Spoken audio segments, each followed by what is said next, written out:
Okay okay. അപ്പൊ ഇന്ന് കുറച്ച് ക്വസ്റ്റ്യൻസ് ഡിസ്കസ് ചെയ്യാം. എല്ലാ ക്വസ്റ്റ്യൻസും അങ്ങനെ ടഫ് സൈഡിലുള്ളതൊന്നുമല്ല, വളരെ സിമ്പിൾ ആയിട്ടുള്ള ക്വസ്റ്റ്യൻസും ഉണ്ട്.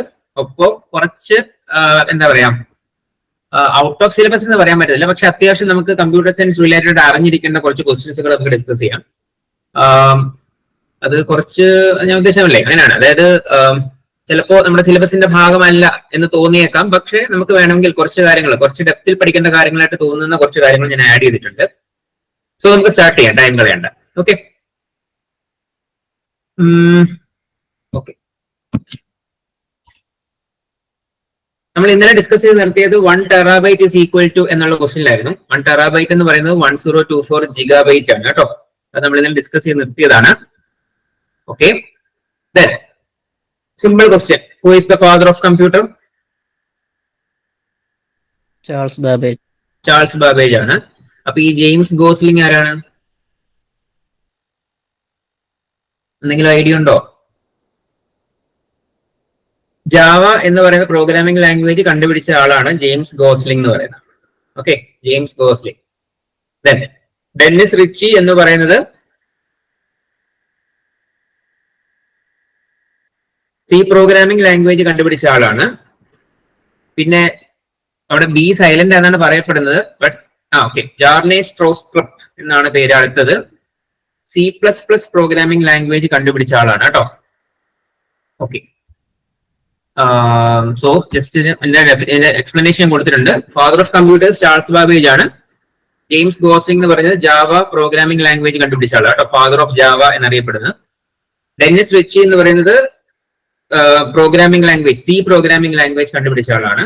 പിന്നെ ജാർനെ സ്ട്രൗസ്ട്രപ്പ് എന്ന് പറയുന്നത് C++ കണ്ടുപിടിച്ച ആളാണ്. ഓക്കെ, മുന്നോട്ട് പോവാണ്. അടുത്ത ഒരു simple question. Which of the following computer language is written in binary codes only? Binary codes എന്ന് പറഞ്ഞു കഴിഞ്ഞാൽ കമ്പ്യൂട്ടറിന് മനസ്സിലാകുന്ന ഭാഷ എന്ന രീതിയിലാട്ടോ. So which of the following computer language is written in binary codes only? Machine language. Machine language, obviously machine language ആണ്. Pascal എന്ന് പറയുന്നത് ഒരുപക്ഷെ ഞാൻ എഞ്ചിനീയറിംഗിന് വരുന്നതിന് മുന്നേ തന്നെ അത്യാവശ്യം ഒബ്സലീറ്റ് ആയി എന്ന് ഞാൻ പറയത്തില്ല, അത് ഉപയോഗിക്കുന്നില്ല എന്ന് ഞാൻ പറയത്തില്ല, ബട്ട് അത്യാവശ്യം അതിന്റെ യൂസ് കുറഞ്ഞിട്ടുണ്ട്. ഞാൻ പഠിക്കുന്ന സമയത്തൊക്കെ സി ഒക്കെ ആയിരുന്നു, C++ പോലത്തെ ലാംഗ്വേജ് ആയിരുന്നു. അതുപോലെ ഒബ്വിയസ്ലി ജാവ ഇപ്പോഴും സിനിമയിലൊക്കെ പറയുന്ന പോലെ പവർഫുൾ ലാംഗ്വേജ് തന്നെയാണ്. ഇപ്പോഴും ഒരുപാട് യൂസ് ഉള്ള ലാംഗ്വേജ് ആണ് ജാവ എന്ന് പറയുന്നത്. സോ ഇതിനകത്ത് ഇങ്ങനെ ഒരു ഓപ്ഷൻ കണ്ടു കഴിഞ്ഞാൽ നേരെ നോക്കുക, something related to binary codes എന്നൊക്കെ പറഞ്ഞ് കണ്ടിട്ടുണ്ടെങ്കിൽ നേരെ നമ്മുടെ ഓപ്ഷൻ എന്ന് പറയുന്നത് മെഷീൻ ലാംഗ്വേജ് ആയിരിക്കണം. Because machine language is something the computer can understand. Okay, so ഇതിന്റെ എക്സ്പ്ലനേഷൻ ഞാൻ പ്രത്യേകിച്ചൊന്നുമില്ല. Written in binary codes only, ഏതാ മെഷീൻ ലാംഗ്വേജ് എന്ന് പറയുന്നത്. It can be easily understood by the computer and it is very difficult for us to understand. അതായത്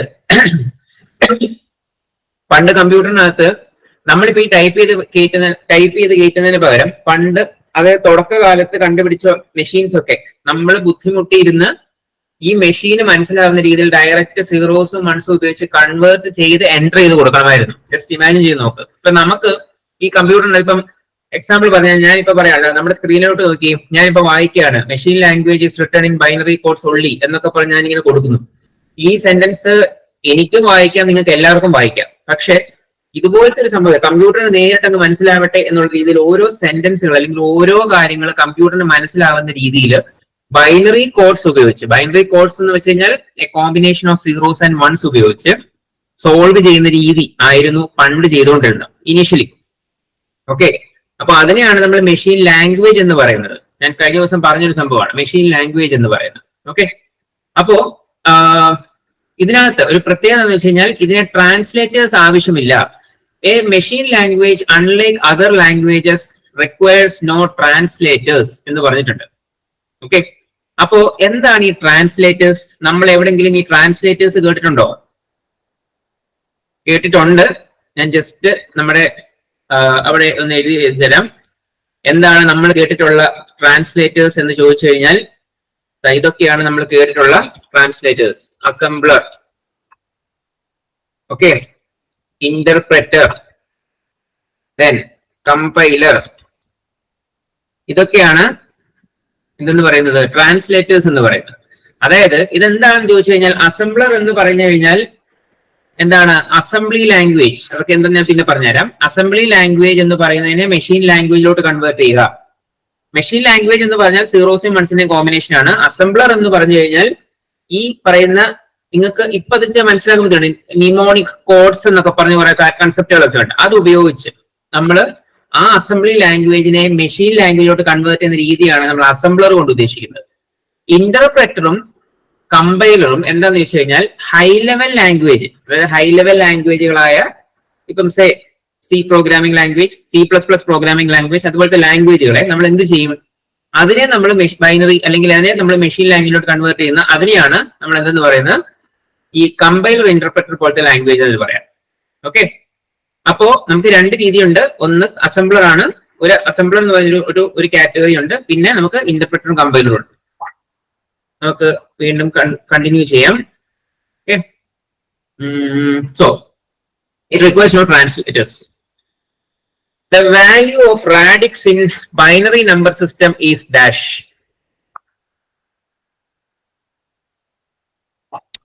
Two. The value of radix in binary number system is dash. എന്താണ്?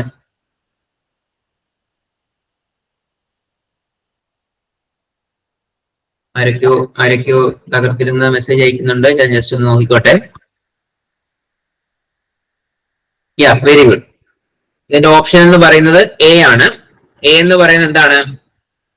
A എന്ന് പറയുന്നത് ഇവിടെ radix എന്ന് പറഞ്ഞു കഴിഞ്ഞാൽ ബേസ് എന്ന് തന്നെയാണ്.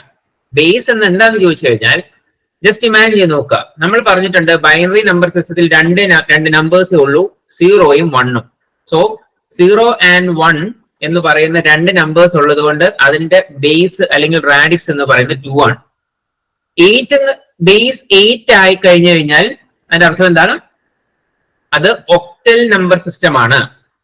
അടുത്ത പേജിൽ അത് കിടപ്പുണ്ട്. ബേസ് 10 ആണെങ്കിൽ, അതായത് ഒക്ടൽ നമ്പർ സിസ്റ്റം എന്ന് വെച്ച് കഴിഞ്ഞാൽ 0 തൊട്ട് 7, 0, 1, 2, 3, 4, 5, 6, 7 അത്രയും 8 നമ്പേഴ്സ്, അതാണ് ഒക്ടൽ നമ്പർ സിസ്റ്റം. ബേസ് 10 ആണെങ്കിൽ അത് ഡെസിമൽ നമ്പർ സിസ്റ്റം ആണ്. 0 to 9, 0, 1, 2, 3, 4, 5, 6, 7, 8, 9 അത്രയും നമ്പേഴ്സിനെയാണ് ബേസ് 10 എന്ന് പറയുന്നത്. ഹെക്സാ ഡെസിമൽ നമ്പർ സിസ്റ്റം ആണ് ബേസ് 16 എന്ന് പറയുന്നത്. അടുത്ത പേജ് ഞാൻ എല്ലാത്തിനെ പറ്റിയും ഡീറ്റെയിൽസ് കൊടുത്തിട്ടുണ്ട്. അപ്പൊ നമ്മൾ 16 നമ്പേഴ്സ് കൺസിഡർ ചെയ്യണം. ഏതൊക്കെയാണ് 16 നമ്പേഴ്സ്? 0 തൊട്ട് 9 വരെ കൺസിഡർ ചെയ്യുമ്പോൾ തന്നെ 10 നമ്പേഴ്സ് ആയി. അടുത്ത നമ്പർ 10 എന്നല്ല ഇവിടെ കൺസിഡർ ചെയ്യുന്നത്. സോറി,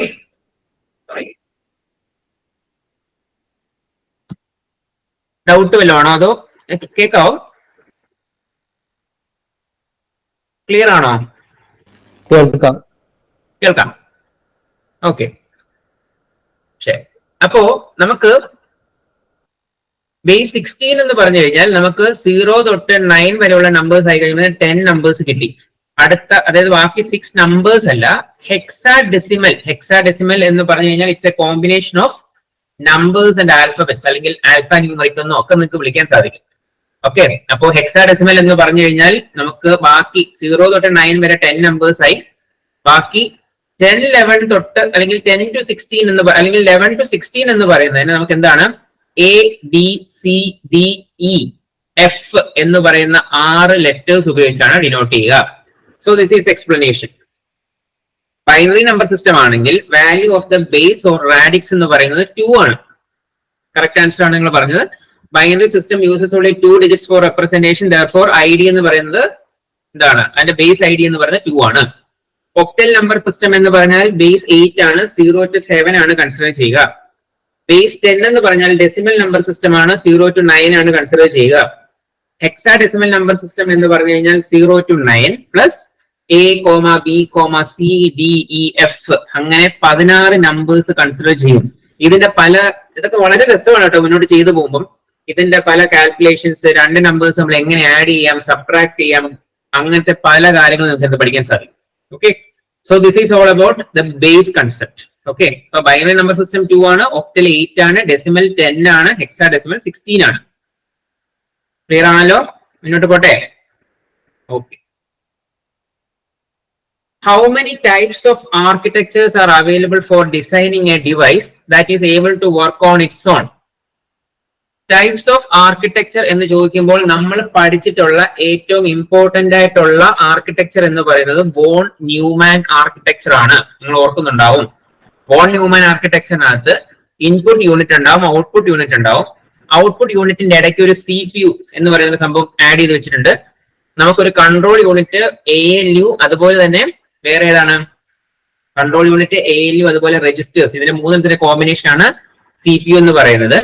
ദെൻ അതിന്റെ മുകളിൽ ഒരു മെമ്മറി യൂണിറ്റ് ഉണ്ട്. അപ്പോ ഇതൊരു ആർക്കിടെക്ചർ. നമ്മൾ ഇപ്പോഴത്തെ മോഡേൺ സിസ്റ്റങ്ങളെല്ലാം ഫോളോ ചെയ്യുന്നത് വോൺ ന്യൂമാൻ ആർക്കിടെക്ചർ തന്നെയാണ്. ഓക്കെ, പക്ഷെ ഇതിന്റെ ആൻസർ 1 അല്ല കുട്ടികളെ. Okay, because different types of architectures are available. Out of these the most important ones are ഏതൊക്കെയാണ്? വോൺ ന്യൂമാൻ ആർക്കിടെക്ചർ ഉണ്ട്, അതുപോലെ തന്നെ ഹാർവാർഡ് ആർക്കിടെക്ചർ ഉണ്ട്. സോ ദ ആൻസർ ഈസ് 2 ആണ് കേട്ടോ. 2 ആണ് ആൻസർ. ഓക്കെ, ഇത് എന്താണ് വ്യത്യാസം എന്ന് ചോദിച്ചു കഴിഞ്ഞാൽ, ഇവിടെ നമ്മൾ അവിടെ മെമ്മറി എന്ന് പറയുന്ന ഒരു സംഭവം കൺസിഡർ ചെയ്തിട്ടുണ്ടായിരുന്നു. എവിടെ? വോൺ ന്യൂമാൻ ആർക്കിടെക്ചറിനകത്ത് മുകളില് മെമ്മറി യൂണിറ്റ് എന്നും പറഞ്ഞൊരു പടം നമ്മൾ വരച്ചു വെച്ചിട്ടുണ്ടായിരുന്നു. ഓക്കെ, ഹാർവേഡ് ആർക്കിടെക്ചറിന്റെ പ്രത്യേകത എന്താന്ന് വെച്ച് കഴിഞ്ഞാൽ, അതായത് നമ്മുടെ വോൺ ന്യൂമാൻ ആർക്കിടെക്ചറിനകത്ത് മെമ്മറി സ്പേസ് എന്ന് പറയുന്നത് ഷെയർഡ് ആയിരുന്നു. We have a shared memory space എന്നാണ് പറയുക. Okay, but in the case of എന്താണ് Harvard architecture, the processor is actually connected to 2 independent memory banks. 2 memory ബാങ്കുകൾ ഉണ്ടാകും. ഓക്കെ, അതിന് 2 സെറ്റ്, അതായത് ഓരോ മെമ്മറി ബാങ്കിനും പ്രൊസസർ 2 മെമ്മറി ബാങ്കുകളോട് കണക്റ്റഡ് ആയിരിക്കും. അതിന് 2 സെറ്റ് ബസ് ഉണ്ടാവും. ബസ് എന്ന് പറയുന്ന സംഭവം ഞാൻ ഇന്നലെ നിങ്ങളോട് പറഞ്ഞു, അഡ്രസ് ബസ്, ഡേറ്റാ ബസ് എന്നൊക്കെ പറഞ്ഞ 2 ബസ്സുകളുണ്ട്. ഓക്കെ, അപ്പോ ഒറിജിനൽ ഹാർവേഡ് ആർക്കിടെക്ചറിനകത്ത് ഒരു മെമ്മറി ബാങ്ക് പ്രോഗ്രാം ഇൻസ്ട്രക്ഷൻസിനെയും അതുപോലെ തന്നെ മറ്റേത് ഡേറ്റയും സ്റ്റോർ ചെയ്യുമായിരുന്നു. നേരെ മറിച്ച് വോൺ ന്യൂമാൻ ആർക്കിടെക്ചറിനകത്ത് ഷെയർഡ് മെമ്മറി സ്പേസ് എന്ന് പറയുന്ന കൺസെപ്റ്റ് ആണ് നമ്മൾ ഫോളോ ചെയ്യുന്നത്. പക്ഷെ അതിന്റെ പ്രത്യേകത എന്താണെന്ന് ചോദിച്ചു കഴിഞ്ഞാൽ, നിങ്ങൾ ഇപ്പൊ ആരെങ്കിലും ചോദിക്കുകയാണ് വോൺ ന്യൂമാൻ ആർക്കിടെക്ചർ ആണോ ഹാർവേഡ് ആർക്കിടെക്ചർ ആണോ നല്ലത് എന്ന് ചോദിച്ചു കഴിഞ്ഞാൽ നമുക്ക് ഒന്നും പറയാൻ പറ്റില്ല. Because each one is having their own properties. അതുകൊണ്ട് ഒന്ന് മറ്റൊന്നിനേക്കാളും സുപ്പീരിയർ ആണ് എന്ന് പറയാൻ പറ്റില്ല കുട്ടികളെ. Okay, so that's the reason why these 2 cases are considered important, but the modern computer system that we follow is actually following in the von Neumann architecture. ഈ പറഞ്ഞതിനകത്ത് ആർക്കെങ്കിലും എന്തെങ്കിലും സംശയം ഉണ്ടോ?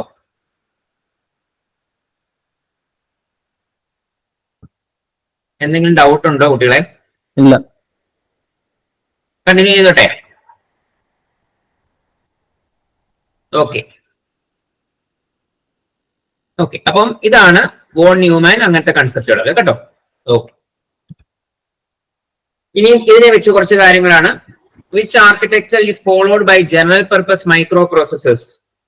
General purpose microprocessors follow ചെയ്യുന്നത് ഏതാണ് എന്ന് ചോദിച്ചു കഴിഞ്ഞാൽ ആൻസർ ബി തന്നെയാണ്. ഏത്? നമ്മുടെ വോൺ ന്യൂമാൻ. ഞാൻ ഓപ്ഷൻ കാണിച്ചില്ല അല്ലെ. ഹാർവേഡ് ആർക്കിടെക്ചർ ആണോ വോൺ ന്യൂമാൻ ആർക്കിടെക്ചർ ആണോ? ജനറൽ പർപ്പസ് മൈക്രോ പ്രോസസേഴ്സ് എന്നൊക്കെ പറഞ്ഞു കഴിഞ്ഞാൽ നമ്മൾ ഇത്രയും നാളും ഫോളോ ചെയ്തതെന്ന് വിചാരിച്ചാൽ മതി. ഓക്കെ, സോ അതിന്റെ ആൻസർ എന്ന് പറയുന്നത് വോൺ ന്യൂമാൻ ആർക്കിടെക്ചർ തന്നെയാണ്. General purpose microprocessors make use of von Neumann architecture, as here simpler design is offered. ഇതിനകത്ത് von Neumann ആണ്. Okay, question ഒന്നുകൂടെ കാണിക്കാം. Which architecture is followed by general purpose microprocessors എന്ന് ചോദിച്ചു കഴിഞ്ഞാൽ അതിന്റെ ആൻസർ ഹാർവേഡ് ആർക്കിടെക്ചർ അല്ല. 2 ആർക്കിടെക്ചർ നമ്മൾ പഠിച്ചു, പക്ഷെ ഹാർവേഡ് ആർക്കിടെക്ചർ അല്ല, von Neumann ആർക്കിടെക്ചർ തന്നെയാണ് കേട്ടോ. Okay, which architectures involves both volatile and non-volatile memory? ഇവിടെ എന്തായിരിക്കും പ്രത്യേകത?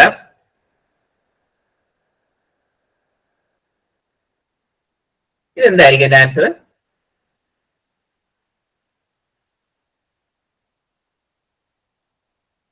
അല്ലെങ്കിൽ ഒരു ക്ലൂ ഇതിന്റെ ആൻസർ എന്ന് പറയുന്നത് ഹാർവേഡ് ആർക്കിടെക്ചർ ആണ്. ഓക്കെ, ഇനിയെങ്കിലും പറയാം ഇതെന്തായിരിക്കും സംഭവം?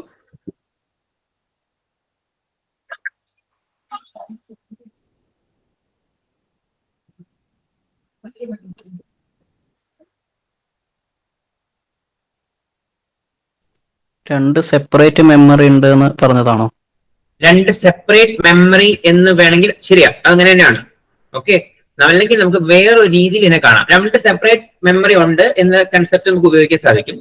ഇല്ലെങ്കിൽ അവർ പറഞ്ഞിരിക്കുന്നുണ്ടോ വോളറ്റൈൽ നോൺ വോളറ്റൈൽ എന്ന് പറഞ്ഞിട്ടുണ്ട്. നമ്മൾ സാധാരണ വോളറ്റൈൽ മെമ്മറി കൺസെപ്റ്റ്, അതായത് മെമ്മറി യൂണിറ്റ് എന്ന് പറഞ്ഞ് എഴുതി വെച്ചിരിക്കുന്ന ഒരു സംഭവം നമ്മൾ എവിടെ കണ്ടിട്ടുണ്ട്? നമ്മൾ എവിടെ കണ്ടു?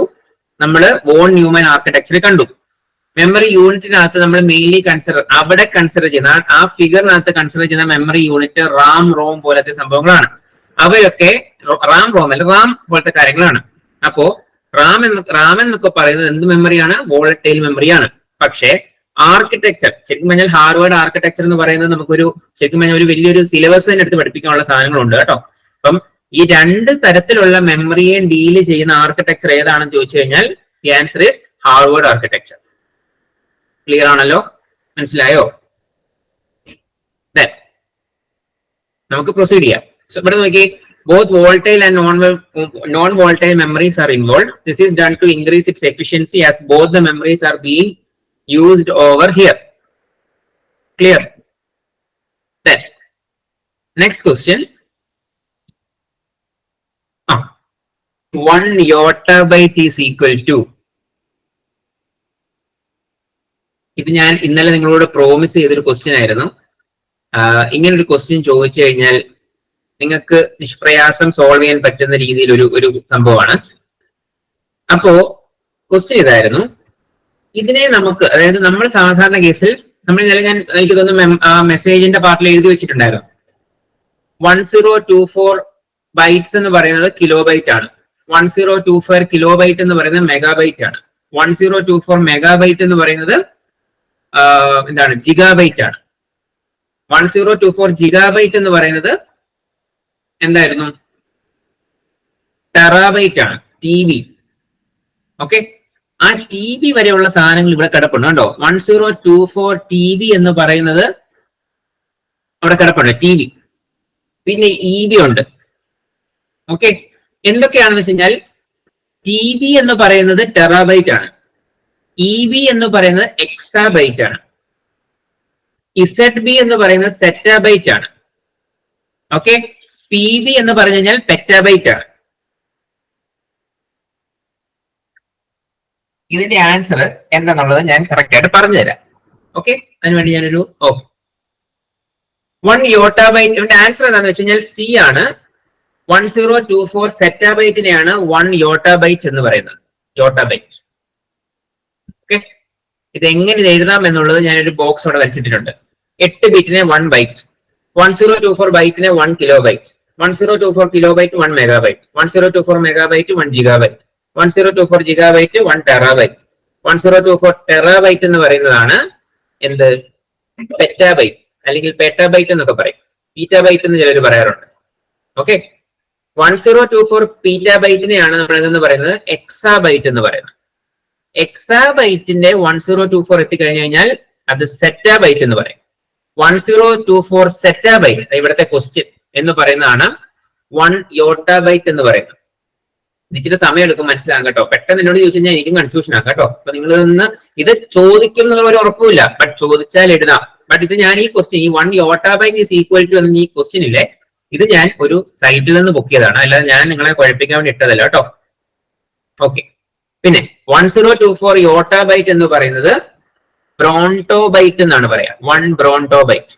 1024 ബ്രോൺടോബൈറ്റ്സ് എന്ന് പറഞ്ഞു കഴിഞ്ഞാൽ അതിനെ നമ്മൾ ജിയോ ബൈറ്റ് എന്നാണ് പറയാ. ഓക്കെ, ഇത് സമയമെടുത്ത്, സമയം എന്ന് വെച്ചാൽ ഒരു മാക്സിമം ഒരു 10 മിനിറ്റ് എടുത്ത് പഠിക്കാനുള്ള സാധനങ്ങൾ നമുക്ക് എന്തായാലും ആ പറയുന്ന പെറ്റാബൈറ്റ് വരെയുള്ള സാധനങ്ങൾ എന്തായാലും നമുക്കറിയാം. ഓക്കെ, അതിന് ശേഷമുള്ളത് ഒരു 5 മിനിറ്റ്സ് എടുത്ത് പഠിക്കേണ്ട സാധനമേ ഉള്ളൂ. അത് നിങ്ങളൊന്ന് ബൈഹാർട്ട് ചെയ്ത് വെച്ചോളൂ. ഓക്കെ, ഇവിടുത്തെ ക്വസ്റ്റ്യൻ എന്ന് പറഞ്ഞാൽ 1 യോട്ടാബൈറ്റ് ഈസ് ഈക്വൽ ടു ആയിരുന്നു. 1 യോട്ടാബൈറ്റ് ഈസ് ഈക്വൽ ടു 1024 എന്താണ് സെറ്റാബൈറ്റ് എന്നാണ് പറയാം. ക്ലിയർ ആണല്ലോ? മുന്നോട്ട് പോവാം. Okay, which storage device has the least storage capacity? വേഗം പറഞ്ഞു. Floppy disk. Floppy disk. Very good, floppy disk ആണ്.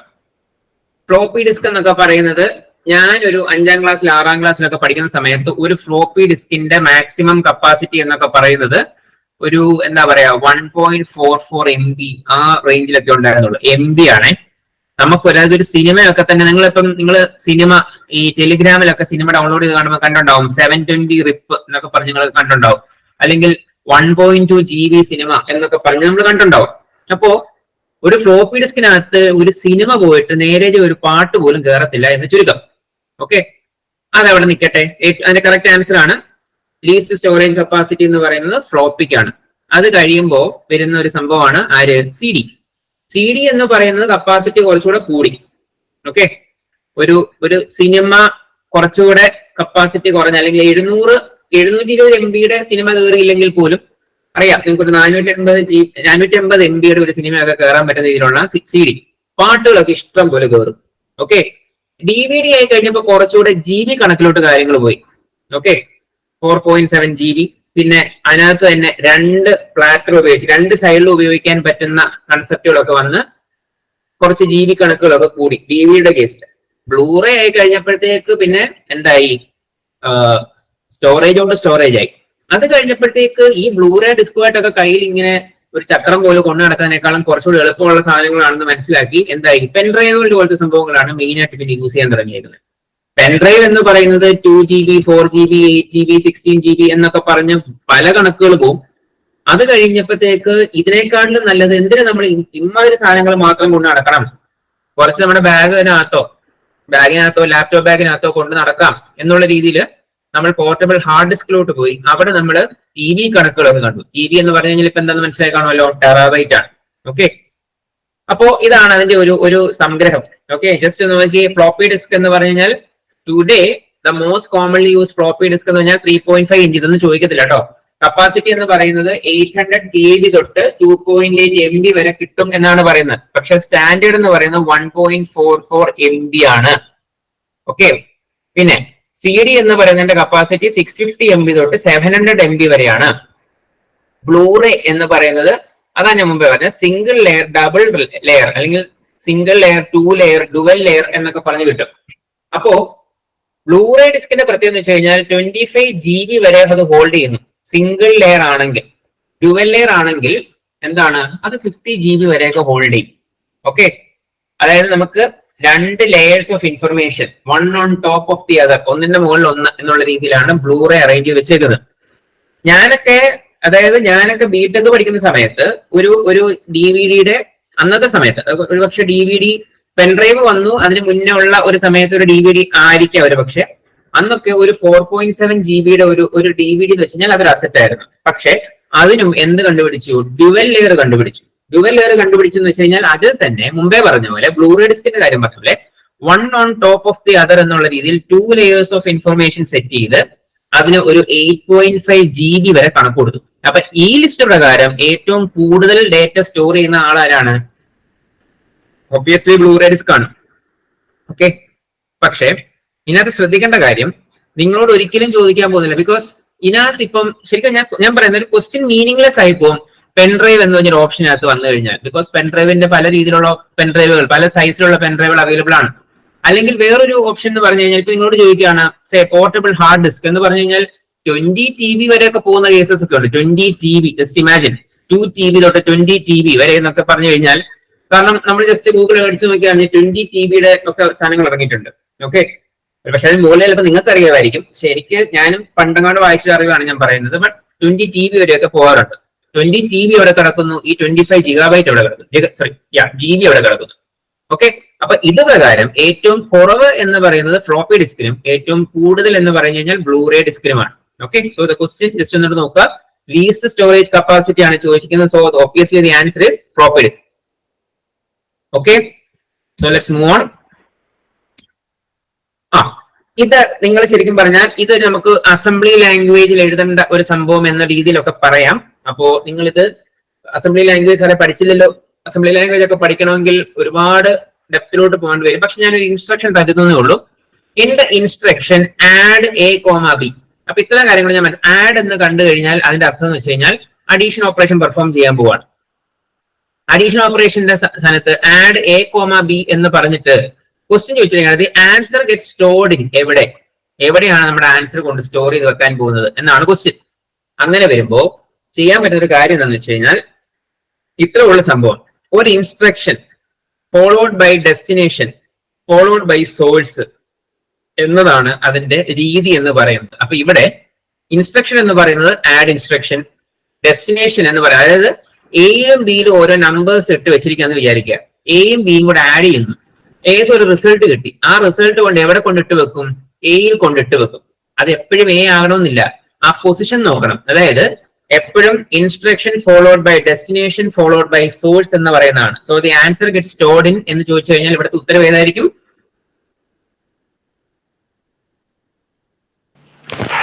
എ ആയിരിക്കും. Very good. നോക്കി, in any instruction of the form add a comma b, the answer gets stored in a register. The format is add destination comma source. അതുകൊണ്ട് ഇവിടെ തിരിച്ചു വേണമെങ്കിൽ എഴുതി കഴിഞ്ഞാലും നമുക്ക് ഉത്തരം വേറെ രീതിയിലാവും. ക്ലിയർ ആണല്ലോ? So that's the answer. The format is add destination comma source. ഇത് വളരെ സിമ്പിൾ ക്വസ്റ്റ്യൻ ആണ്, വേഗം വേഗം പറയാം. PC എന്ന് പറഞ്ഞു കഴിഞ്ഞാൽ പ്രോഗ്രാം കൗണ്ടർ ആണ്. Program counter. Okay, program counter. Okay, എന്താ നമ്മൾ പ്രോഗ്രാം കൗണ്ടർ എന്താ സേവ് ചെയ്ത് വെക്കുന്നത്? instruction to be executed. Yeah, that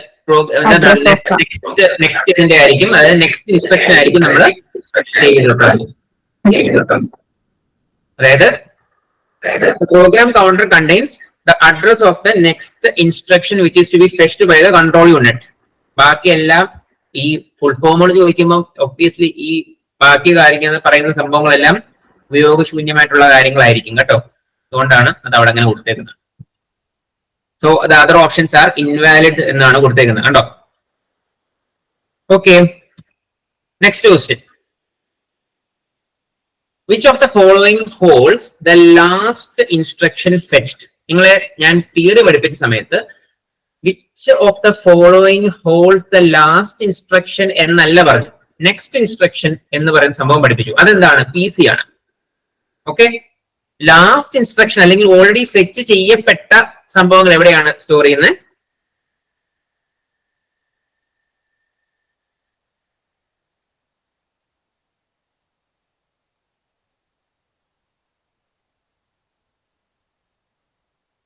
കറക്കി കുത്തണോ? Instruction register. ഇൻസ്ട്രക്ഷൻ രജിസ്റ്റർ IR-ലാണ് കേട്ടോ. പക്ഷെ നമ്മളിവിടെ പഠിച്ചിരിക്കുന്നത് അങ്ങനെയല്ല. കറണ്ട് ഇൻസ്ട്രക്ഷനെ ഹോൾഡ് ചെയ്യുന്ന അല്ലെങ്കിൽ കറണ്ട് ഇൻസ്ട്രക്ഷനെ യൂസ് ചെയ്യുന്ന ഭാഗമാണ് ഇൻസ്ട്രക്ഷൻ രജിസ്റ്റർ. അങ്ങനെയാണ് നമ്മൾ പഠിച്ചിരിക്കുന്നത്. അതുകൊണ്ട് നമുക്ക് കഴിഞ്ഞു പോയ ഇൻസ്ട്രക്ഷൻ എന്ന രീതിയിലല്ല. ഓക്കെ, ഓൾറെഡി ഫെച്ച് ചെയ്തു, ലാസ്റ്റ് ഫെച്ച് ചെയ്തിട്ടുണ്ടെങ്കിൽ അതിന്റെ പരിപാടി കഴിഞ്ഞു. അപ്പൊ ഇപ്പൊ ചെയ്തുകൊണ്ടിരിക്കുന്നത് കിടക്കുന്ന എവിടെയാണ്? IR-ലാണ്, ഇൻസ്ട്രക്ഷൻ രജിസ്റ്ററിൽ. PC എന്ന് പറഞ്ഞാൽ പ്രോഗ്രാം രജിസ്റ്റർ ആണ്, അടുത്ത സേവ് ചെയ്ത് വെക്കുന്ന സ്ഥലം. MAR MBR വരുന്നുണ്ട് പുറകെ. Okay, so the IR which stands for instruction register contains the last instruction fetched. Then next question. The portion of the data processor അല്ലെങ്കിൽ portion of the processor which contains the hardware required to fetch the instructions ആണെന്നോ is എന്നൊക്കെ പറഞ്ഞു, അല്ലെങ്കിൽ is portion of the processor അല്ലേ?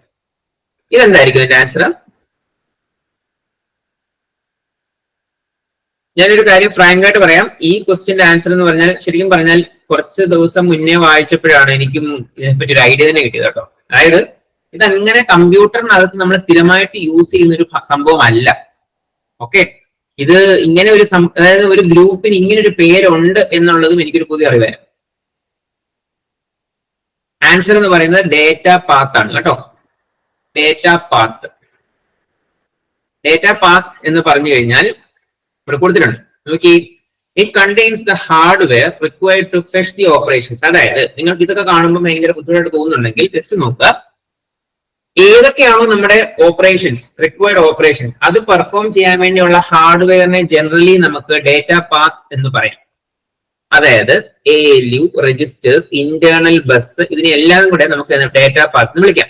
Okay, പണ്ട് ഞാനൊരു topic പറഞ്ഞിട്ടുണ്ടായിരുന്നു, ഏതൊക്കെ ഹാർഡ്വെയർ ഡിവൈസുകളാണോ, അത് ഓർത്തോണം, രണ്ടും ഡിഫറെന്റ് ആട്ടോ. ഏതൊക്കെ ഹാർഡ്വെയർ ഡിവൈസുകളാണോ പ്രൊസസറിനോട് കമ്മ്യൂണിക്കേറ്റ് അല്ലെങ്കിൽ പ്രൊസസറിനോട് ഡയറക്റ്റ് കണക്ഷൻ കൊടുത്തിരിക്കുന്നത്, അത് എല്ലാത്തിനെയും നമ്മൾ വിളിക്കാൻ പോകുന്നത് പെറിഫറൽസ് എന്ന പേരിലാണ്. പെറിഫറൽസ്.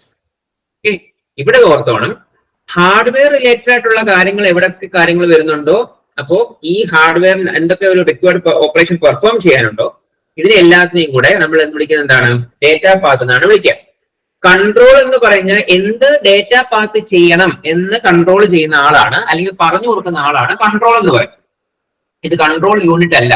ഓക്കെ, ഡേറ്റ പാത്തിൽ ഇൻസ്ട്രക്ഷൻസ് കൊടുക്കുകയാണ്, എന്തൊക്കെയാണ് ഏത് ഓപ്പറേഷൻ ഇപ്പൊ സെലക്ട് ചെയ്യണം.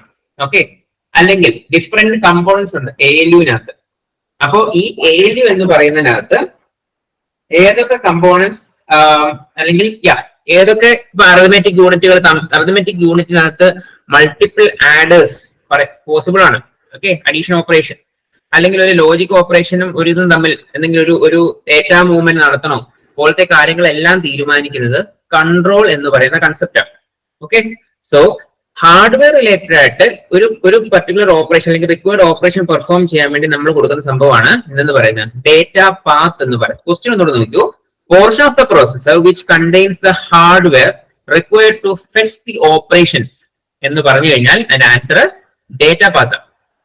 ഓക്കെ, ബാക്കി കാര്യങ്ങളായിട്ട് കൺട്രോൾ എന്താണെന്ന് ഇവിടെ കിടപ്പുണ്ട്, പക്ഷെ ക്വസ്റ്റ്യൻ ആൻസർ ഇതല്ല. പ്രോസസർ എന്താണെന്നുള്ളത് നമുക്കറിയാം, ഔട്ട്പുട്ട് യൂണിറ്റ് എന്താണെന്നുള്ളത് നമുക്കിപ്പോൾ അറിയാം. അറ്റ്ലീസ്റ്റ് എന്താണ് അതിന്റെ ബേസിക് ഫംഗ്ഷനാലിറ്റി എന്നുള്ളതെങ്കിലും നമുക്കറിയാം. ക്ലിയർ ആണല്ലോ? ഓക്കെ, ഇവിടെ തൊട്ടുള്ളതൊക്കെ കുറച്ച് കൊനക്ഷൻ ഉണ്ടാവും കേട്ടോ. Causing the CPU to step through a series of micro operations is called dash.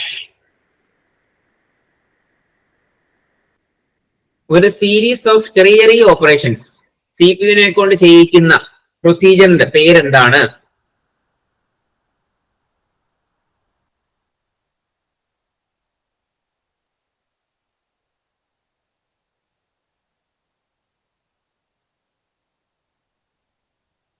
പറഞ്ഞോളൂ, തെറ്റാണെങ്കിലും കുഴപ്പമൊന്നുമില്ല.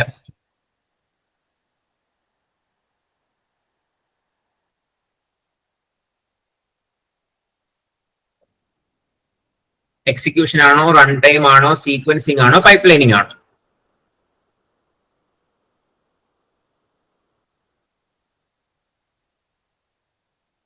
പോയോ? ഡി ആണോ? ഏതാണ്?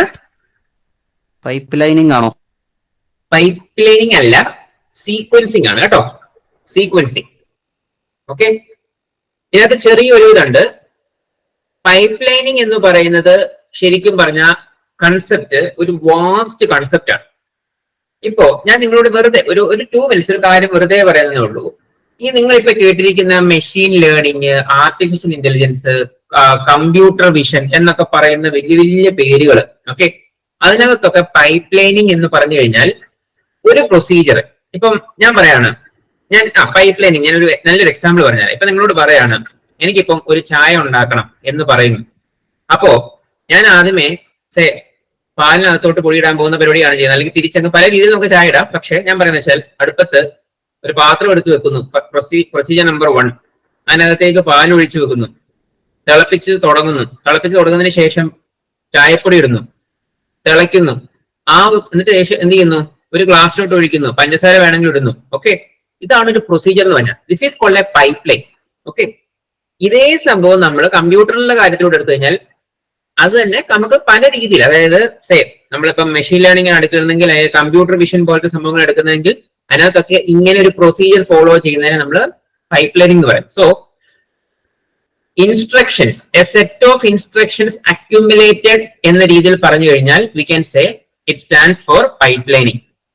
ഓക്കെ, വേറാസ് സീക്വൻസിങ് ആണ് ഇവിടുത്തെ ആൻസർ എന്ന് പറയുന്നത്. സീക്വൻസിങ് വരാനുള്ള കാരണം എന്താണെന്ന് വെച്ച് കഴിഞ്ഞാൽ we are mainly focusing on a series of operations that can be done.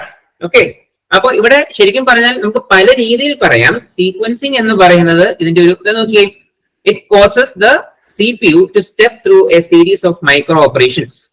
Okay, then എന്താണ് മൈക്രോ ഓപ്പറേഷൻസ് എന്ന് ചോദിച്ചു കഴിഞ്ഞാൽ, ഇപ്പം ഈ മൈക്രോ ഓപ്പറേഷൻസ് എന്നുള്ളത് പല സ്ഥലത്ത് നിങ്ങൾ കേൾക്കും. മൈക്രോ ഓപ്പറേഷൻസ് എന്ന് പറയുന്നത് ചില സമയത്ത് മൈക്രോ ഓപ്സ് എന്ന് വിളിക്കും. പിന്നെ നിങ്ങൾക്ക് ഇപ്പൊ കാണുന്നത് മോപ്സ് എന്നൊന്നും അല്ല കേട്ടോ, മ്യൂ ഓപ്സ് എന്നാണ്. മ്യൂ എന്ന് പറഞ്ഞു കഴിഞ്ഞാൽ മൈക്രോ എന്നാണ്. ആ ഒരു സിമ്പിൾ കണ്ടോ? ഓക്കെ, ഒരു സെക്കൻഡ്, ഇവിടെ ഒരു സിമ്പിൾ കണ്ടോ പിള്ളേരെ? ഇത് കണ്ടോ, മ്യൂ ഓപ്സ് എന്ന് എഴുതിയിരിക്കുന്ന കണ്ടോ? മ്യൂ ഓപ്സ് എന്ന് വെച്ച് കഴിഞ്ഞാൽ മൈക്രോ ഓപ്സ് എന്നാ കേട്ടോ. Okay, micro ops. Okay, micro actions എന്നാണ് അതിനെ പണ്ട് വിളിച്ചുകൊണ്ടിരുന്നത്. ഇതൊക്കെ എന്താണെന്ന് ചോദിച്ചു കഴിഞ്ഞാൽ they are detail low level instructions used in some designs to implement complex machine instructions.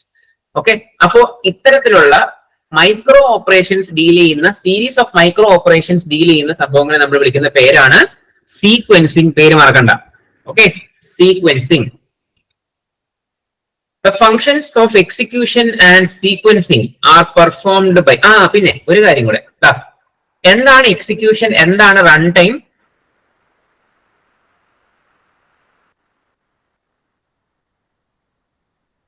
ഒന്നും ഞാനങ്ങ് പറഞ്ഞു വിട്ടേക്കാം. എക്സിക്യൂഷൻ എന്ന് പറഞ്ഞു കഴിഞ്ഞാൽ നമ്മൾ സീക്വൻസ് ചെയ്യപ്പെട്ട സാധനങ്ങളെ അല്ലെങ്കിൽ ഒരു ഓർഡറിൽ എടുത്ത സാധനങ്ങളെ പ്രോപ്പർ ആയിട്ട് എക്സിക്യൂട്ട് ചെയ്യുക അല്ലെങ്കിൽ റൺ ചെയ്യുക എന്ന് പറയുന്ന സംഭവത്തിനെയാണ് നമ്മൾ എക്സിക്യൂഷൻ എന്ന് പറയുന്നത്.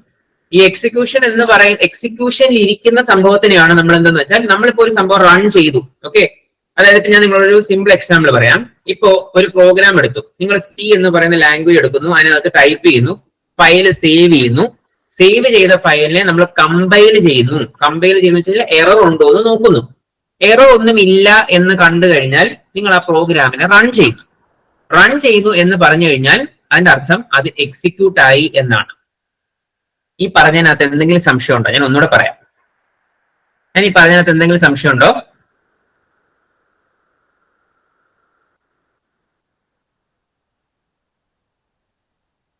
ഒന്നുകൂടെ പറയണോ? അതായത് ഞാനിപ്പോ ഒരു പ്രോഗ്രാം, സി പ്രോഗ്രാം എടുത്തു, പ്രോഗ്രാം ടൈപ്പ് ചെയ്തു. ടൈപ്പ് ചെയ്ത പ്രോഗ്രാമിനകത്ത് എനിക്കൊരു കാര്യം എന്താണ്, ഞാൻ അതിനെ സേവ് ചെയ്തു. സേവ് ചെയ്ത പ്രോഗ്രാമിനെ ഞാൻ കമ്പൈൽ ചെയ്തു. കമ്പൈൽ ചെയ്യുന്ന എന്തിനാണ്? എറർ ഉണ്ടോ എന്ന് അറിയാൻ. എറർ ഉണ്ടോ എന്ന് നോക്കി കഴിഞ്ഞപ്പോൾ എറർ ഒന്നും ഇല്ല. ഞാൻ നേരെ പോയിട്ട് പ്രോഗ്രാമിനെ റൺ ചെയ്യുന്നു. റൺ ചെയ്തപ്പോൾ എനിക്ക് ഔട്ട്പുട്ട് കിട്ടുന്നു. ആ റൺ ചെയ്യുന്നു എന്ന് പറയുന്ന ആ ഒരു പെർട്ടിക്കുലർ സംഭവത്തിനെയാണ് നമ്മൾ എക്സിക്യൂട്ട് ചെയ്യാന്ന് പറഞ്ഞത്. റൺ ആയപ്പെട്ട അല്ലെങ്കിൽ ആകപ്പെട്ട ആ ഒരു അവസ്ഥയ്ക്കാണ് റൺ ടൈം എന്ന് പറയുന്നത്. Okay, but here the answer is sequencing. Clear? Okay, the functions of execution and sequencing are performed by using ആരാണ്?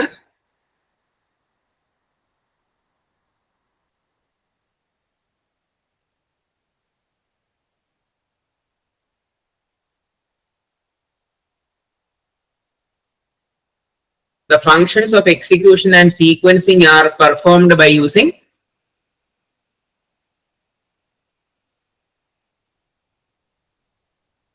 ഒന്ന് ഗസ് ചെയ്ത് നോക്കുന്നോ?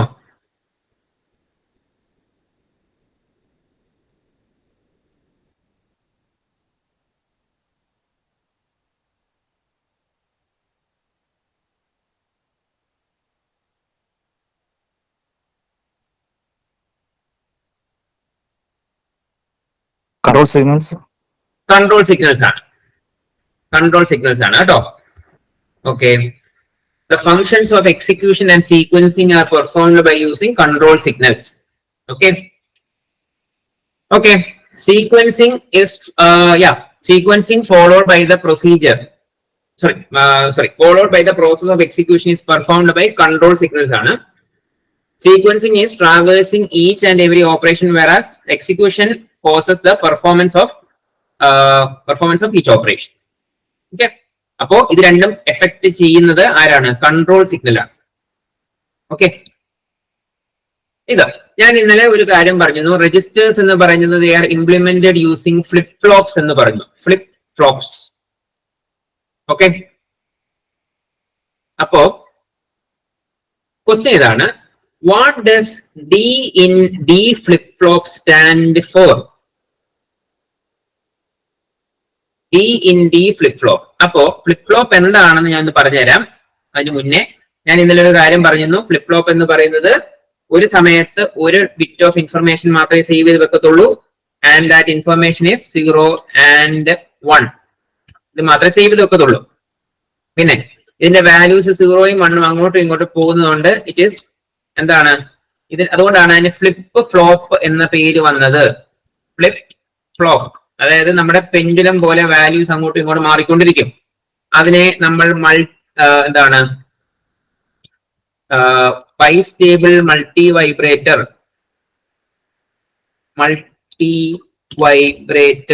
എന്നും വിളിക്കാറുണ്ട്. ഇതൊക്കെ ഞാൻ പറഞ്ഞിരുന്നല്ലേ. അപ്പോ ഇതിനകത്ത് മെയിൻലി നമുക്ക് പല രീതിയിലുള്ള ഫ്ലിപ്പ് ഫ്ലോപ്പുകളുണ്ട്. SR ഫ്ലിപ്പ് ഫ്ലോപ്പ് എന്ന് പറയുന്നതാണ് ആദ്യത്തെ ആള്. ഓക്കെ, അതിനകത്തെ എസും ആറും എന്ന് പറയുന്നത് സെറ്റ് റീസെറ്റ് എന്നാണ്. ഓക്കെ, അടുത്തത് JK ഫ്ലിപ്പ് ഫ്ലോപ്പ് ആണ്. JK ഫ്ലിപ്പ് ഫ്ലോപ്പ് എന്ന് പറയുന്നത് ഈ SR ഫ്ലിപ്പ് ഫ്ലോപ്പിന് കുറച്ചുകൂടെ അഡ്വാൻസ്ഡ് ആണ്. പക്ഷെ അത് നമ്മുടെ ആൽഫബറ്റിക് ഓർഡർ എടുക്കുന്ന സമയത്ത് അതിന് പ്രത്യേകിച്ച് ഒരു അർത്ഥമില്ല. ആൽഫബറ്റിക് ഓർഡർ എടുക്കുന്ന സമയത്ത് JK എന്ന രീതിയിൽ അടുത്തടുത്ത് വരുന്നതുകൊണ്ട് അതിന് ഇട്ട പേരാണ് JK ഫ്ലിപ്പ് ഫ്ലോപ്പ് എന്ന് പറയുന്നത്. We have T flip flop. T flip flop എന്നുണ്ട് കേട്ടോ. T flip flop. Okay, T flip flop എന്ന് പറഞ്ഞാൽ അത് ടോഗിൾ ഫ്ലിപ്പ് ഫ്ലോപ്പ് എന്നാണ് അറിയപ്പെടുന്നത്. ടോഗിൾ ചെയ്യുക എന്ന് പറഞ്ഞാൽ വാല്യൂസ് അങ്ങോട്ടും ഇങ്ങോട്ടും മാറുന്നതിനാണ് ടോഗിൾ എന്ന് പറയുന്നത്. Okay, toggle flip flop. D flip flop ഉണ്ട്. ആ D ഫ്ലിപ്പ് ഫ്ലോപ്പ് എന്ന് പറയുന്നത് എന്താണ്? ഡേറ്റ ഫ്ലിപ്പ് ഫ്ലോപ്പ് കേട്ടോ. ഡേറ്റ ഫ്ലിപ്പ് ഫ്ലോപ്പ് ക്ലിയർ ആണല്ലോ എല്ലാവർക്കും? D ഫ്ലിപ്പ് ഫ്ലോപ്പ് എന്ന് പറഞ്ഞു കഴിഞ്ഞാൽ എന്താണ്? ഡേറ്റ ഫ്ലിപ്പ് ഫ്ലോപ്പ് എന്നാണ് പറയാ. ക്ലിയർ ആണല്ലോ അല്ലേ?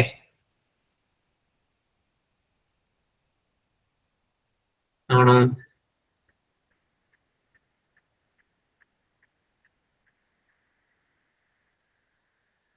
ക്ലിയർ ആണോന്നേ? കേൾക്കുന്നില്ല ആരും. Yes. Okay,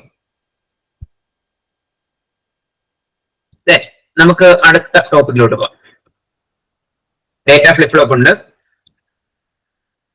computer has built in system clock that emits millions of regularly spaced electronic pulses per dash called clock cycles. ഒരു ക്ലോക്ക് സൈക്കിളില് ഇത്ര മില്യൺസ് ഓഫ് ഇലക്ട്രിക് പൾസസ് അല്ലെങ്കിൽ നമ്മൾ പറയാണ് ഒരു എന്ത് യൂണിറ്റ് എന്ന് ഞാൻ പറഞ്ഞുതരാം. ഒരു യൂണിറ്റില് ഇത്ര മില്യൺസ് ഓഫ് പൾസസ്, ഇവിടെ പൾസസ് ക്യാൻ ബി ഡേറ്റ, ഇതിനെ സെൻഡ് ചെയ്യുന്നതിനാണ് നമ്മൾ എന്ന് പറയുന്നത് ക്ലോക്ക് സൈക്കിൾസ് എന്ന് പറയുന്നത്. So computer has built-in system clock that emits millions of regularly spaced electric pulses per second ആണ് ഉത്തരം കേട്ടോ. സെക്കൻഡ്. മില്ലി സെക്കൻഡ് എന്ന് പറഞ്ഞു കഴിഞ്ഞാൽ 10⁻³ സെക്കൻഡ് ആണ്. 10⁻³ മൈക്രോ സെക്കൻഡ് എന്ന് പറഞ്ഞു കഴിഞ്ഞാൽ 10⁻⁻6 ആണ്. 10⁻⁻6 സെക്കൻഡിനെയാണ് മൈക്രോ സെക്കൻഡ് എന്ന് പറയുന്നത്. മിനിറ്റ് എന്ന് പറഞ്ഞു കഴിഞ്ഞാൽ അറിയാലോ എത്ര, ഒരു മിനിറ്റ് എന്ന് പറയുന്നത് എത്ര സെക്കൻഡ്സ് എന്നൊക്കെ അറിയാമല്ലോ. ഓക്കെ, ഇത്രേ ഉള്ളൂ. So here the answer is second. The regularly spaced electric pulses per second are referred to as clock cycles. All the jobs performed by the processor are on the basis of clock cycles. The operation that does not involve clock cycles is clock cycles in ആവശ്യം വരാത്ത clock സൈക്കിൾസിന്റെ ആവശ്യം വരാത്ത operation ഏത്?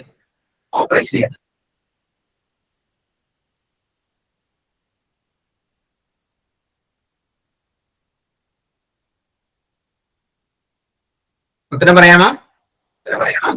Installation of a device. Installation of a device. Very good. അതെന്താ?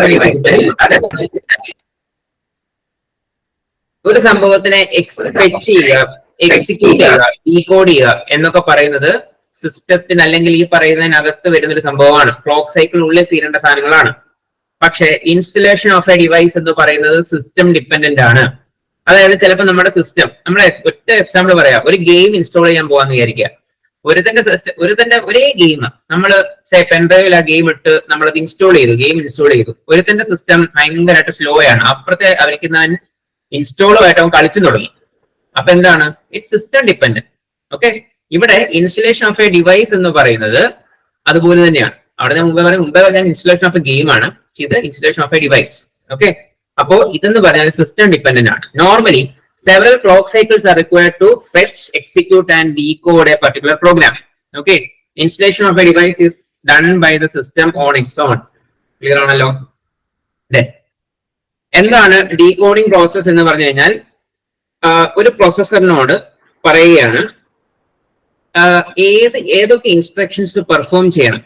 Okay, അതുപോലെ തന്നെ അതിന് നമുക്ക് CPU നോട് പറയാണ്, അതായത് ഈ ഇൻസ്ട്രക്ഷൻ പെർഫോം ചെയ്യാൻ വേണ്ടി ഏതൊക്കെ ഓപ്പറൻസ്, എത്ര നമ്പർ ഓഫ് ഓപ്പറൻസ് എടുക്കണം പോലത്തെ കാര്യങ്ങളൊക്കെ തീരുമാനിക്കുന്ന പരിപാടിയുടെ പേരാണ് ഡീകോഡിംഗ് എന്ന് പറയുന്നത്. ഓക്കെ, എന്നിട്ട് പറയാം. Decoding process allows the processor to determine what instruction is to be performed. ഏത് ഇൻസ്ട്രക്ഷൻ ഇപ്പോൾ ഉപയോഗിക്കണം.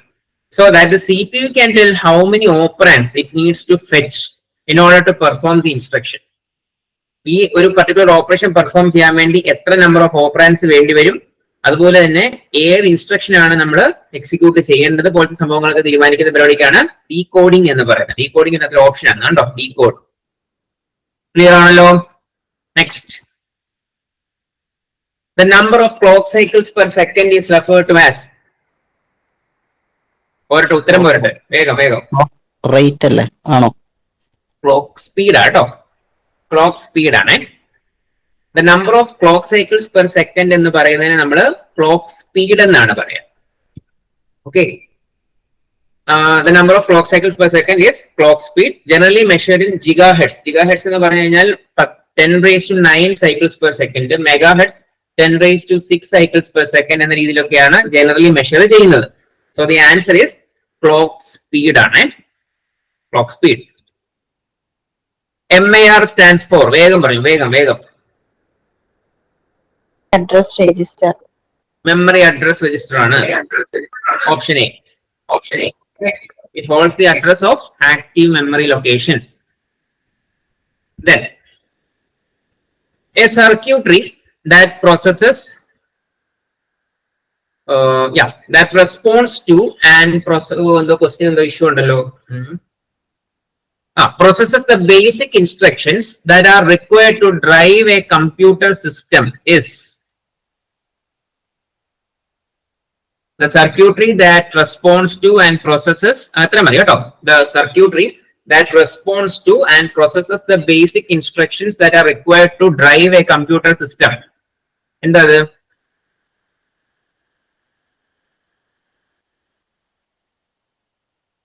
Processor. Processor. The processor is responsible for processing the basic instructions in order to drive a computer. Okay, fetch, decode, execute പോലത്തെ കാര്യങ്ങളാണ് main operations എന്ന് പറയുന്നത്. FDE എന്നൊക്കെ നിങ്ങൾക്ക് short ആയിട്ട് വിളിക്കാം. Okay, fetch, decode, execute. ഇനിയും തൊട്ടുള്ള അങ്ങോട്ടുള്ള കുറച്ച് കാര്യങ്ങൾ കുറച്ചുകൂടെ അഡ്വാൻസ്ഡ് ആണ്. പക്ഷെ ചോദിച്ചാൽ എഴുതണം, അതിനുവേണ്ടിയാണ് നിങ്ങൾ പറയുന്നത് കേട്ടോ. നമ്മുടെ ഇൻസ്ട്രക്ഷൻ, അത് ഞാൻ എപ്പോഴേ പറഞ്ഞ ചില കൺഫ്യൂഷൻ ആവും. സിസ്ക് എന്ന് പറഞ്ഞൊരു സംഭവമുണ്ട്, അതുപോലെ തന്നെ റിസ്ക് എന്ന് പറഞ്ഞൊരു സംഭവമുണ്ട്. അതെന്താന്ന് വെച്ച് കഴിഞ്ഞാൽ ഇൻസ്ട്രക്ഷൻ സെറ്റിനെ ബേസ് ചെയ്ത് പ്രൊസസ്സേഴ്സിനെ ക്ലാസിഫൈ ചെയ്യുന്ന രണ്ട് രീതി. ഇൻസ്ട്രക്ഷൻ സെറ്റ് ആണെന്നൊക്കെ ഞാൻ പറഞ്ഞുതരാം. അതായത് നമ്മുടെ കമ്പ്യൂട്ടർ പ്രൊസസ്സറിന് മനസ്സിലാകുന്ന ഇൻസ്ട്രക്ഷൻസിന്റെ കൂട്ടത്തിനെയാണ് നമ്മൾ എന്തെന്ന് പറയുന്നത്, ഇൻസ്ട്രക്ഷൻ സെറ്റ് എന്ന് പറയുന്നത്. To do a particular task. Okay, to do a particular task, the processor will understand a set of instructions, and this set of instructions is called instruction set. അതിനെ നമ്മൾ ISA, instruction set architecture എന്നൊക്കെ വിളിക്കാറുണ്ട്. Okay, CISC എന്ന് പറയുന്നതും risk എന്ന് പറയുന്നതും ഈ instruction സെറ്റിനെ ബേസ് ചെയ്തിട്ടുള്ള പ്രൊസസർ ആർക്കിടെക്ചേഴ്സ് ആണ്. So complex instruction set computer ആണ് എന്തെന്ന് പറയുന്നത് സിസ്ക് എന്ന് പറയുന്നത് കേട്ടോ. രണ്ടാമത്തെ option, option B, complex instruction set computer, അതാണ് സിസ്ക്. സിസ്ക് ഈസ് എന്താണ്? A large instruction set computer. It has variable length instructions. Okay, പിന്നെ എന്താണ് ഇൻസ്ട്രക്ഷൻ സെറ്റ് എന്ന് ചോദിച്ചു കഴിഞ്ഞാൽ അവിടെ പറഞ്ഞിട്ടുണ്ട് കേട്ടോ. Also known as instruction set architecture, set of commands that A micro processor can understand and execute. അതിനെയാണ് ഇൻസ്ട്രക്ഷൻ സെറ്റ് എന്ന് പറയുന്നത്. അതൊന്നും വേണ്ടി നോട്ട് ചെയ്തു കേട്ടോ. ഇൻസ്ട്രക്ഷൻ സെറ്റ് എന്താണ്? It is the set of it is the set of commands that a microprocessor can understand and execute. These instructions tell the processor what operations to perform, such as arithmetic വേണം, data manipulation വേണം, input output operations വേണം. ഇതൊക്കെയാണ് തീരുമാനിക്കുന്നത്. CISC എന്ന് പറയുന്നത് ഒന്നുകൂടെ ഞാൻ പറയാം, കോംപ്ലക്സ് ഇൻസ്ട്രക്ഷൻ സെറ്റ് കമ്പ്യൂട്ടർ ആണ്. ഇൻസ്ട്രക്ഷൻ സെറ്റിനെ ബേസ് ചെയ്തിട്ടുള്ള പ്രൊസസർ ആർക്കിടെക്ചർ അല്ലെങ്കിൽ ഡിവിഷൻ വരുന്ന രണ്ട് രീതിയിലാണ്. കോംപ്ലക്സ് ഇൻസ്ട്രക്ഷൻ സെറ്റ് കമ്പ്യൂട്ടറും അടുത്ത ക്വസ്റ്റ്യന്റെ ആൻസർ ആയ റെഡ്യൂസ്ഡ് ഇൻസ്ട്രക്ഷൻ സെറ്റ് കമ്പ്യൂട്ടറും കണ്ടുപോകണം. Okay, which of the following processor has fixed length of instructions? മുമ്പേ ഇവിടെ പറഞ്ഞിട്ടുണ്ട്, സിസ്കിന്റെ കേസിൽ വേരിയബിൾ ലെങ്ത് ഇൻസ്ട്രക്ഷൻസ് ആണെന്ന് പറഞ്ഞു. Okay, complex instruction set computer എന്ന് പറഞ്ഞു കഴിഞ്ഞാൽ കുറച്ച് ബുദ്ധിമുട്ടുണ്ടാക്കുന്നവൻ എന്ന രീതിയിൽ തന്നെയാണ്. റെഡ്യൂസ്ഡ് ഇൻസ്ട്രക്ഷൻ സെറ്റ് കമ്പ്യൂട്ടർ ആണ് റിസ്ക് എന്ന് പറയുന്നത്. റെഡ്യൂസ്ഡ് ഇൻസ്ട്രക്ഷൻ സെറ്റ് കമ്പ്യൂട്ടർ അവർക്ക് പൊതുവെ ഫിക്സ്ഡ് ലെങ്ത് ഓഫ് ഇൻസ്ട്രക്ഷൻസ് ആയിരിക്കും. Okay, fixed length of instructions. നോക്കിയേ, RISC stands for Reduced Instruction Set Computer that has a fixed length of instructions. It has small instruction set. ഈ full form ഓർത്തോണം, complex instruction set കമ്പ്യൂട്ടറും reduced instruction set കമ്പ്യൂട്ടറും. Okay, processor which is complex and expensive to produce. Processor which is complex and expensive to produce is, ഇതിന്റെയൊക്കെ answer നിങ്ങൾക്ക് option ആയിട്ട് തരാത്ത വെറുതെ അറിയാത്തൊരു ടോപ്പിക് ആണെങ്കിൽ നിങ്ങൾ വെറുതെ ഗസ് വർക്ക് ചെയ്യണ്ട കേട്ടോ. ബാക്കിയൊക്കെ മുമ്പേ നമ്മൾ പഠിച്ച കുറെയൊക്കെ ഗസ് വർക്ക് ചെയ്യാൻ പറ്റുന്നതാണ്. ഇത് കുറച്ചുകൂടെ അഡ്വാൻസ്ഡ് കേസിലോട്ട് പോകുന്നതാണ്. സോ ഇതിന്റെ answer processor which is complex and expensive എന്ന് പറയുന്നത് എന്താണ്? സി ആണ്, സിസ്ക് തന്നെ കേട്ടോ. അപ്പൊ ഇതിനകത്ത് രണ്ട് കാര്യങ്ങൾ എക്സ്ട്രാ ഞാൻ പറഞ്ഞിട്ടുണ്ട്, എപ്പിക്കും മൾട്ടി കോറും കണ്ടോ. എപ്പിക്കിന്റെ ഫുൾ ഫോം നോക്കിയാൽ പിള്ളേരെ, എക്സ്പ്ലിസിറ്റ്ലി പാരലൽ ഇൻസ്ട്രക്ഷൻ കമ്പ്യൂട്ടിംഗ്. അതായത് ഒന്നിലധികം ഇൻസ്ട്രക്ഷൻസ് ഉണ്ടെങ്കിൽ സമയം സേവ് ചെയ്യുകയും എഫിഷ്യൻസി കൂട്ടുകയും ചെയ്യാൻ വേണ്ടി നമുക്ക് പാരലൽ ഇൻസ്ട്രക്ഷൻ എക്സിക്യൂഷൻ പെർഫോം ചെയ്യാൻ ഹെൽപ്പ് ചെയ്യുന്ന ആളാണ് എപ്പിക് എന്ന് പറയുന്നത്. എപ്പിക് എന്ന് പറഞ്ഞു കഴിഞ്ഞാൽ ഒരു ഇൻസ്ട്രക്ഷൻ സെറ്റ് കമ്പ്യൂട്ടർ തന്നെയാണ്, അല്ലെങ്കിൽ ഈ പറയുന്ന കമ്പ്യൂട്ടിംഗ് രീതി തന്നെയാണ്. ഓക്കെ, ഇറ്റ് പെർമിറ്റ്സ് ഏത് EPIC explicitly parallel instruction set computing. ഓർത്തോണം, it permits microprocessors to execute software's instructions in parallel by using compiler rather than complex circuitry. Okay, പിന്നെ നിങ്ങൾ മൾട്ടി കോർ എന്ന് പറഞ്ഞാൽ നിങ്ങൾ കേട്ടിട്ടുണ്ടാവും, എന്താണ് ക്വാഡ് കോർ എന്നൊക്കെ പറഞ്ഞ് നിങ്ങൾ ഡ്യുവൽ കോർ, ക്വാഡ് കോർ എന്നൊക്കെ പറഞ്ഞ് നിങ്ങൾ കേട്ടിട്ടുണ്ടാവും കമ്പ്യൂട്ടർ വാങ്ങിക്കുമ്പോൾ, ഇല്ലേ? ക്വാഡ് കോർ, ഡ്യുവൽ കോർ എന്നൊക്കെ പറഞ്ഞിട്ടുണ്ടാവും. അപ്പോ ഒന്നിലധികം കോർ ഉള്ളതിനെ നമ്മൾ ജനറലി വിളിക്കുന്നത് മൾട്ടി കോർ എന്നാണ്. സോ മൾട്ടി കോർ പ്രോസസർ ഓപ്ഷനിൽ വന്ന ഒരാളാണ് multi core. Okay, so multi core processor is a type of computer processor that contains multiple independent processing units. ഒന്നിലധികം പ്രോസസിംഗ് യൂണിറ്റ്സ് ഉള്ളതിനെ നമ്മൾ കോർ എന്നാണ് വിളിക്കുക. On a single integrated chip, ഒരു single ഐസിയുടെ പുറത്ത് മൾട്ടിപ്പിൾ കോറുകൾ ഉണ്ടെങ്കിൽ it's called multi-core processor. Okay, so this is the option multi-core. The architecture that uses a tighter coupling between compiler and the processor എന്ന് പറയുന്നതും coupling between compiler and the processor എന്ന് പറയുന്നതും EPIC ആണ്. So epic stands for explicitly parallel instruction computing. കണ്ടോ, the architecture that uses tighter coupling between compiler and the processor, അത് EPIC ആണ്, EPIC. Okay, it enables the compiler to extract maximum parallelism. Parallelism എന്ന് പറഞ്ഞാൽ ഒന്നിലധികം ഇൻസ്ട്രക്ഷൻസിന് ഒരേ സമയം execute ചെയ്യപ്പെടുന്നതിനാണെന്ന് പറയുന്നത് കേട്ടോ. ഇതൊരു സിമ്പിൾ ക്വസ്റ്റ്യൻ ആണ്. Dash are used for solving complex applications such as global weather forecasting. Answer പറട്ടെ.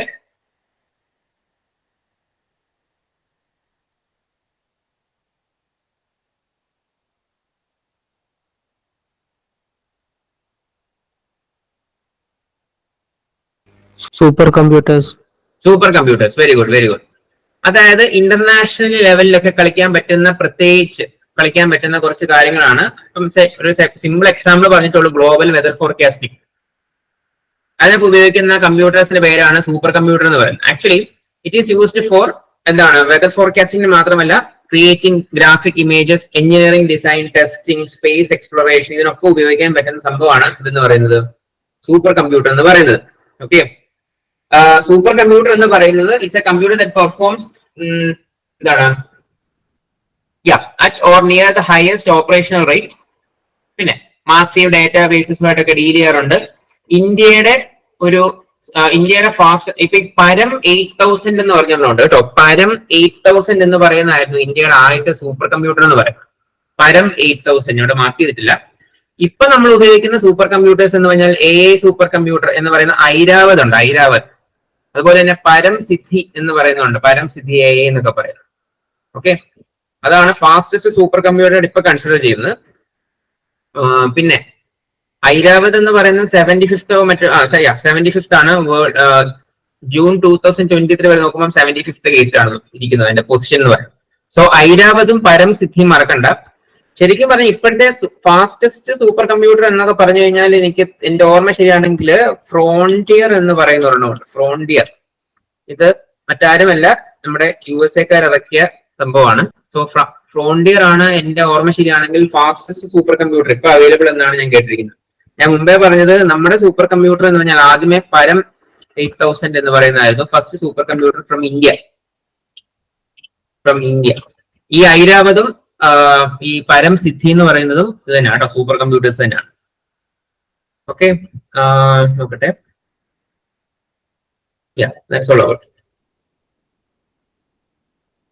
ഈ പറഞ്ഞതിനകത്ത് ആർക്കെങ്കിലും എന്തെങ്കിലും സംശയങ്ങളോ അങ്ങനെ എന്തെങ്കിലും ഉണ്ടെങ്കിൽ ചോദിക്കാം. ഈ സൂപ്പർ കമ്പ്യൂട്ടർ ലെവലിലോട്ട് കാര്യങ്ങളൊക്കെ ചോദിക്കുമെന്നൊന്നും എനിക്ക് വലിയ ഉറപ്പില്ല. ബട്ട് ഇതൊക്കെ അറിഞ്ഞിരുന്നു കഴിഞ്ഞാൽ അത്യാവശ്യം നല്ലതാണ് കേട്ടോ. സോ നമ്മളിപ്പോ ഓൾമോസ്റ്റ് കുറച്ച് ക്വസ്റ്റ്യൻസ് ഡിസ്കസ് ചെയ്തിട്ടുണ്ട്. അപ്പൊ നമ്മൾ അടുത്ത ക്ലാസ് തൊട്ട് നെക്സ്റ്റ് മോഡ്യൂളിലോട്ട് നമ്മൾ കയറുകയാണ്. So it is all about എന്താണ് നമ്മുടെ നമ്പർ സിസ്റ്റം, എന്താണ് binary number system, octal number system, hexadecimal number system. ഇതിന്റെ ഒരു കോമ്പിനേഷൻ ആണ് നമ്മൾ എവിടെ പറയാം, നമ്മൾ നെക്സ്റ്റ് മോഡ്യൂളിൽ കാണാൻ പോകുന്നത് കേട്ടോ. സോ ഇപ്പോ നോക്കിയതിനകത്ത് ആർക്കെങ്കിലും എന്തെങ്കിലും ഡൗട്ട്സോ അങ്ങനെ എന്തെങ്കിലും ഉണ്ടോ? Any doubts?